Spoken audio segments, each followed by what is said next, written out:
Hello friends, Namaskar and welcome to my channel. This is your own Dr. Raj here. Can you guess what I'm going to talk about today? It's a very interesting topic actually, and it's related to one of my Africa tour. And this time I was traveling to Africa to experience something like a Nat Geo, जैसे आप television पे देखते हैं, सुनते हैं और कहानियाँ देखते हैं तो बड़ी खूबसूरत लगती है, बड़ा एडवेंचर होता है। तो वैसे ही कुछ मुझे भी देखना था, आंखों देखी कि क्या सच में ऐसा होता है। Is it really happens, is it really as it is shown. So that was the core theme. तो मैंने सबसे पहले अपने कहानी के लिए एक सब्जेक्ट, एक थीम की तलाश की और हमारी वो थीम थी कि मैं हाथियों के माइग्रेशन को कवर करूँगा, वो भी अकेले। बड़ा काम होता है एक वीडियो बनाना, फ़ोटो लेना। मुझे फ़ोटो लेने का बड़ा शौक़ है, तो वीडियो मेरी एक्स्ट्रा में बनती रहती है। जैसा कि आप मेरी फ़ोटो का मांडवा अवतार के एक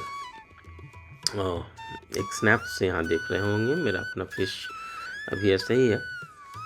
तो मैं माइग्रेशन को कवर करने के लिए चला गया। उस माइग्रेशन में कई सारे भी पशु पंछी थे, लॉयंस भी थे, लियोपोर्ड्स भी थे, जैकल्स भी थे, और कई बार तो लोग अपने मवेशियों को लेकर के भी जा रहे थे। बड़ा ही भयावह होता है, सूखा पड़ता है और एक सर्टेन पैटर्न से ही मवेशी, जानवर, जंतु, यहाँ तक कि पंछी भी आते जाते हैं। और ये अपने आप में एक, आप कह सकते हैं कि अलग ढंग का इनका कुंभ का मेला होता है। मिलियंस एंड मिलियंस आते जाते हैं। मिलियन मतलब कि 50-60 लाख 1 करोड़ ऐसे आते जाते हैं। तो और सभी दौड़ते रहेंगे, चलते रहेंगे। सबकी अपनी अपनी एक चाल और एक खूबसूरती होती है। तो वैसे ही मैंने कभी पढ़ा था कहानियों में, शायद आपने भी पढ़ा होगा, कि एक हाथी जा रहा हो एक रास्ते से और उसके रास्ते में कोई उसको रोक दे, लाइक एक बाघ बैठा मिल जाए, देन हु विल बज, टाइगर और एलिफेंट। तो कहानियों में था कि भैया कुछ भी हो जाए, the elephant will not leave its path even if he has to fight the tiger. So I wanted to see the same thing, experience the same thing, and that's why I went to Amboseli National Park. It is in the depth of like a Kenya, depth of Africa, huge park, and you can say that this is the capital of elephants. But यहाँ पे migrate होके भी काफ़ी आते हैं। तो वहाँ मैं पहले ही पहुँच गया था, 4-5 दिनों पहले मैं हाथियों के 3 हर्ड को चेज कर रहा था। और उन सारे हर्ड्स में आपको थोड़े से उनके बिहेवियर देखने पड़ते हैं कैसे हैं। तो एक हर्ड काफ़ी डिसिप्लिन लगा, ये वाली। इसमें देख सकते हैं कि सामने आगे एक दंत जी हैं और 3 छोटे छोटे बच्चे छुपे हुए हैं, एक तो उनके पीछे और बाकी, और टोटल मिला करके 8 बड़े एलिफेंट थे। And they were following the command of their lead elephant to the trees. तो मुझे ये बड़ा डिसिप्लिन सा लगा और काफ़ी चीज़ें मैंने, मतलब कि खूबसूरत चीज़ें मैंने कैप्चर की, जो मैं आगे की वीडियो में कोशिश करूँगा कि फ़ोटो या वीडियो के माध्यम से मैं आपको दिखाऊँ और आपके साथ हमारा एक कनेक्ट बने। तो जब मैंने फाइनलाइज किया 3 हर्ट्स में से किसे फॉलो करना है, तो मुझे यही सबसे अच्छा लगा। बड़ी खूबसूरती से चलते थे, आप भी देख ही रहे हैं, बिल्कुल वर्ल्ड क्लास, मतलब कि एक खूबसूरत सा फ़ोटो है। तो मैंने इनको फॉलो करना शुरू किया। मैंने ये भी नोटिस किया कि ये बड़ा केयरिंग था, अपने बाकी हर्ड्स को जो है बचाए रखता था। You can see that he has lost one of his tusk in fight, he had the scar, he was the largest in the group, but the others were more or less well preserved and he would lead from the front. तो मैंने अपने driver को जब हमने identify कर लिया, तो मेरे साथ ड्राइवर था, he was guide also and they were on. तो हमारे पास टोयोटा की 4x4 थी, हम 2 जने ही थे। तो सबसे पहले तो हमने आइडेंटिफाई कर लिया तीनों में से कौन से को फॉलो करना है, जिन्हें हम फॉलो कर ही रहे थे। लेकिन इस इंसिडेंट के लिए जहाँ कि मैं उनका अब रास्ता ऑब्स्ट्रक्ट करूँगा और उनके बिहेवियर और पैटर्न को मैं सीखूँगा, उसके लिए मैंने इस हर्ट को चुना।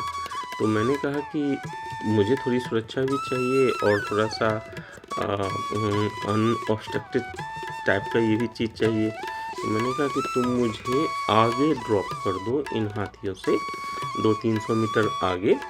और मैंने आइडेंटिफाई कर लिया था किस ढंग से जाएंगे। थोड़ा सा पैरों के निशान होते हैं या एक पगडंडी टाइप का बन जाता है इनके आने जाने से, क्योंकि इनकी एक मेमोरी बनती है आते जाते, पता नहीं मैग्नेटिक होती है, किस ढंग की मेमोरी होती है। कई साइंटिस्ट बोलते हैं कि इनके दिमाग में कुछ जियो मैग्नेटिक टाइप का वो पाथ मैप बन जाता है जिसको वो फॉलो करते हैं, और इसी वजह से वहाँ से ये भटकना नहीं चाहते। तो इस ढंग की सारी बातें थी। तो मैंने ड्राइवर को बोला कि भाई तुम मुझे आगे ड्रॉप कर लो और तुम पीछे से देखते रहना कि और भी कोई चीज़ मेरे आस पड़ोस में ना आ जाए, कोई दूसरी हाथी आकर के मुझे ट्रैम्पल वगैरह ना कर दे, क्योंकि आगे कोई भी हाथी नहीं था, क्योंकि वो एक वन वे टाइप का जाते रहते हैं। तो ड्राइवर पीछे आ गया और मैंने एक खूबसूरत सी पिक्चर निकाली। और एक और चीज़ मैंने क्या गौर किया, आप देखेंगे ना कि छोटे छोटे, गौर से देखें तो छोटे छोटे 3 बच्चे हैं और वो अपने पेरेंट्स वगैरह के बीच में हैं, पीछे हैं। तो वो जो बच्चे हाथी के नीचे आ जाते हैं ना, वो लगभग 1 साल से होते हैं, जो उनसे थोड़े से नीचे नहीं आ पाते उनसे बड़े होते हैं। देखिए कितनी खूबसूरत है इनके बच्चे, कोई छोटे भी हैं, कोई बड़े भी हैं, और बड़ी ही खूबसूरती से ये हाथी का झुंड जो है चला रहा था मस्त मौला। और जैसे जैसे ये अपने पाथ पे आ रहा था तो ये मेरी तरफ बढ़ रहा था। मैंने इनकी फुल स्केल पिक्चर लेने के लिए, आप खड़े होकर लेंगे ना तो वो मैच नहीं करेगा, इनका साइज वगैरह आप ढंग से दिखा नहीं पाएंगे। ये सारी पिक्चर्स जो देख रहे हैं कि एज इट इज़ है, कोई एडिटिंग नहीं हुई है, जस्ट कैमरे से सीधे लेकर के मैंने यहाँ पे डाल दी है। तो उस स्केल की वजह से मैं बिल्कुल ज़मीन पे लेटा हुआ था। तो आप देख सकते हैं कि कैसे हाथी चला रहा है और वो एक दंत साहब आगे से लीड कर रहे हैं, बीच में उनके पीछे देखें बच्चे भी हैं। तो मैंने बहुत खूबसूरत पिक्चर लिया। अब आप लैंडस्केप को भी देखें, पीछे एक छोटी सी पहाड़ी है, सूखा हुआ जो ज़मीन देख रहे हैं वो एक ड्राई लेक बोलते हैं। तो वो लेक ड्राई हो जाता है इस सीज़न में गर्मी की वजह से, तो उसकी फ्लोर है और कोई ज़्यादा धूल वगैरह नहीं है। आप देखेंगे, आप देख सकते हैं इस पिक्चर में भी, पीछे देखेंगे नहीं तो थोड़ी बहुत वोर्टेक्स उड़ रही है वो अंदर की वजह से। और लेफ्ट हैंड साइड में पिक्चर को देखेंगे तो वहाँ पे हमारी एसयूवी खड़ी है, देख रहे हैं कि उसमें कोई पैसेंजर नहीं है। तो इस ढंग से जो है मैंने हाथियों को चेज करना शुरू किया, बिल्कुल फ्रंट से। आप देखें कि आँख मिलाते हुए फ़ोटो लेनी शुरू की। तो अभी तक ये काम थे और बिल्कुल मेरे डायरेक्शन में बढ़े आ रहे थे। मैं भी बड़े प्यार से एक से बढ़ कर के एक इनकी फ़ोटो लिए जा रहा था और मुझे काफ़ी अच्छा लग रहा था। लेकिन अब हमारी दूरी कम हो गई, वो 300 मीटर की दूरी अब 100 फुट 80 फुट के आसपास आ गई। तो मैंने देखा कि ये आगे बढ़ा हाथी और थोड़े से उसने गुस्से का इजहार किया और आप देख सकते हैं कि पैर वगैरह को थोड़ा ज़मीन पे मारने लगा। फिर थोड़ी देर के बाद और भी नज़दीक आ गया। अब आप देखें कि मेरा एसयूवी कितना दूर हो गया और ये कितनी आगे बिल्कुल फ्रंट की है। वीडियो की वजह से ये शायद कट रही है थोड़ी, लेकिन पिक्चर पूरी है। तो जब हाथी अपने पैर को क्रॉस कर लेना तो आप समझें कि वो बहुत एंग्री है। तो ये काफ़ी एंग्री हो गया था अभी, और मुझे इशारे कर रहा था कि भाई तुम हट जाओ, तो तुम्हें खतरा है। और इसने दूसरे क्या काम किया, पीछे देखिए मेरे एसयूवी के पास एक हाथी है। तो इसने बताया ना कि इसकी ग्रुप काफ़ी डिसिप्लिन थी, तो इसने अपने ग्रुप वालों को बोला भाई तुम रुक जाओ, मैं इसे संभालता हूँ। And I don't know what kind of signal he gave, but another one was keeping I on my SUV. Then what happens? You can see that he would run a little bit towards me, not in one in all go, just like एक हाथी की size क्या होती, 10-12-14 foot की उनकी length होती होगी, सिर्फ उतना ही दौड़ता था. And then he would stoke the floor of the dry lake and make a lot of mud and started to making noise. I flipped this picture just for some cinematic effect and उसकी वजह से कोई picture को मैंने black and white में बनाई है. लेकिन मैं बिल्कुल बस अपनी तस्वीरें लेता रहा, थोड़ी थोड़ी पोजीशन भी चेंज करता रहा to align with the tree. This was a lone tree in that area and it was giving such a beautiful effect in the background, and that's the reason, like when I saw those nude kind of color in black and white, I just kept it like that rather than having like Eastman color kind of environment, because it was too much heat and the land was dry, not too much color. तो मैंने इसको black and white में ही रखा, और थोड़े थोड़े photo change होने से ये भी रहता है, थोड़ा सा मूड और स्टोरी बनते रहती है. अब हमारे और हाथी के बीच में लगभग 80 फुट की दूरी रह गई थी, और ये हाथी ना थोड़ी आवाज़ भी करने लगा. फिर वो और भी काफ़ी गुस्सा हो गया. आप यहाँ देखोगे तो सूंड को मोड़े जा रहा है. आप देखो ये चारों पैर को पटक करके like he started to stop the floor and create lot of dust around. हाँ, so that was like a threatening situation and the distance was now about 60 foot.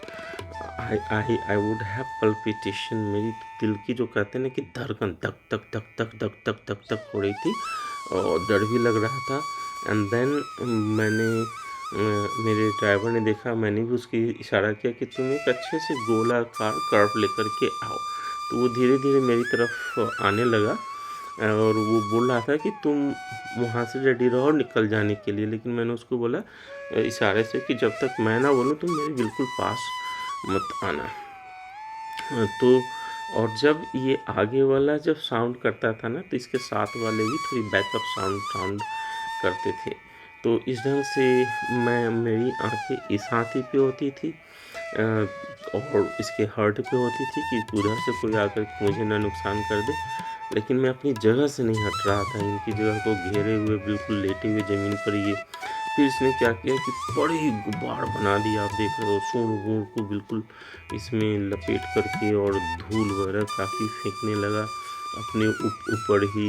और एक बार में ना वो 10-12 फुट आगे आता, 2-4 फुट पीछे जाता. तो अब यहाँ पे जो हमारी डिस्टेंस रह गई थी मुश्किल से 40-50 फुट रह गई थी. अब आप समझो इस विशालकाय दानवाकार लाइक हाथी को देखो तो आपका कैसा मन करेगा. और इसने इतनी धूलें उड़ाई, और हमारी इससे आई कांटेक्ट होती थी. तो मैं इसकी बिल्कुल आँख में आँख देके कहता था, गजराज, ऐरावत, हम तुम्हारे दोस्त हैं, इतने दूर से आए हैं, आप तो हमारे भगवान हो, ये गणेश जी गुस्सा ना करो, गुस्सा थूक दो. And then I just came to take your incredible picture, and I would talk to him like that, and I would try to pacify him. So you can see like clearly like we were eye to eye, but by that time you have seen कि ज़मीन कैसी थी, और इसने क्या धुओं का गुबार उड़ा करके रख दिया. मतलब कि आस पड़ोस की चीज़ें देखनी हो गई, और यहाँ पे हमारी डिस्टेंस हो गई लगभग 40 फुट. तो मेरा जो गाइड और ड्राइवर था काफ़ी घबरा गया. उसने मेरे से काफ़ी गुस्से में बातें करनी शुरू की. मुझे वो मैं आने से मना कर रहा था. देन उसने कुछ गालियाँ वगैरह भी निकाल दी मेरे को, लेकिन मुझे तो फोटो लेनी ही थी. और ये बड़ा अजीब सा माहौल था. अब मेरे हाथ पैर भी काँपने लगे थे. तो कभी मैं घुटनों पर बैठ जाऊँ देखने के लिए कि मेरे रेडीनेस है या नहीं है. और हाथी की मैं रफ्तार को भी देख रहा था कि क्या मैं भाग पाऊँगा. अपने कैमरा, गियर, बैग सारे चीज़ थे मेरे पास 17-18 किलो का. तो इस ढंग से मैं फ़ोटो लेता रहा. लेकिन मेरा जो गाइड था उसको भी लगा कि अब शायद इसको खतरा ना हो जाए, तो उसने गाड़ी को आगे कर लिया, थोड़ा सा हॉन्क किया और मेरे ऊपर चिल्लाया. हाथी से ऊपर भी चलाया, तो उसने डिस्ट्रैक्ट किया.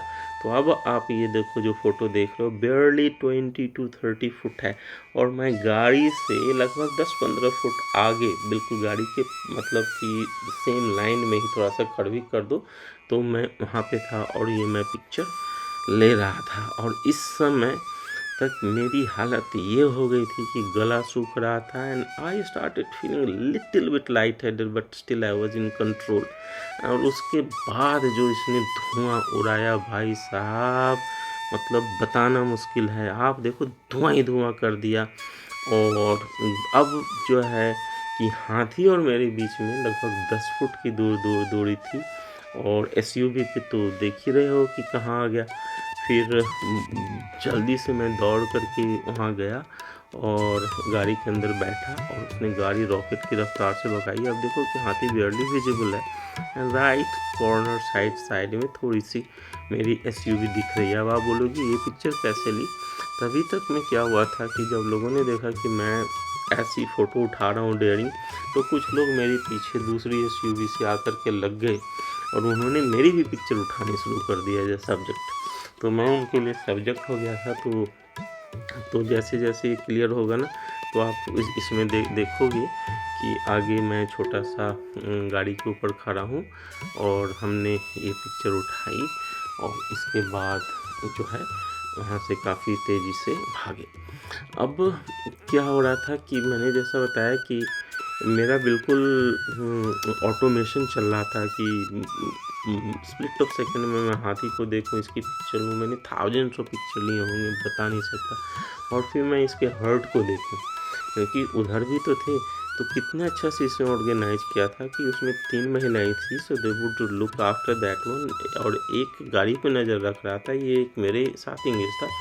और दोनों बिल्कुल गुस्से में अपनी दांत को किटकिटा रहे थे, मिट्टी को लेकर अपने सर पे मार रहे थे। देखो कितनी खूबसूरत फ़ोटो है। रियलिटी में फ़ोटो बड़ी है, बट पता नहीं मैंने वीडियो की क्या सेटिंग लगा रखी है जिसमें ये फ़ोटो मतलब थोड़ी सी एक्सपैंड हो जाती है और फुल फ्रेम में दिखती नहीं है। ये ऑलमोस्ट फुल फ्रेम है, तो इसने आंख बंद करके ऐसे अपने ऊपर धूल झोंक ली है। और सेम चीज़ आप देखो कि दूसरे वाले हाथी इनके टस्क पे ध्यान दोगे ना, तो उससे आपको पता चलेगा टस्क पे ईयर्स वगैरह पे, तो पता चलेगा। तो उस ढंग से आप इसको देखो, तो इसके देखो सारे नुकीले टस्क हैं सामने वाले, जबकि एक थोड़े टूटे थे। तो वो ऐसे मतलब कि धूल को लेकर के उड़ाए। तो क्या ही मतलब नया चीज़ों को जो मैं बोलता था ना कि एक्सपीरियंस करूँगा, मैंने एक्सपीरियंस किया। और फिर धीरे धीरे वहाँ से निकला। मेरे से ज़्यादा घबराया हुआ मेरा गाइड था।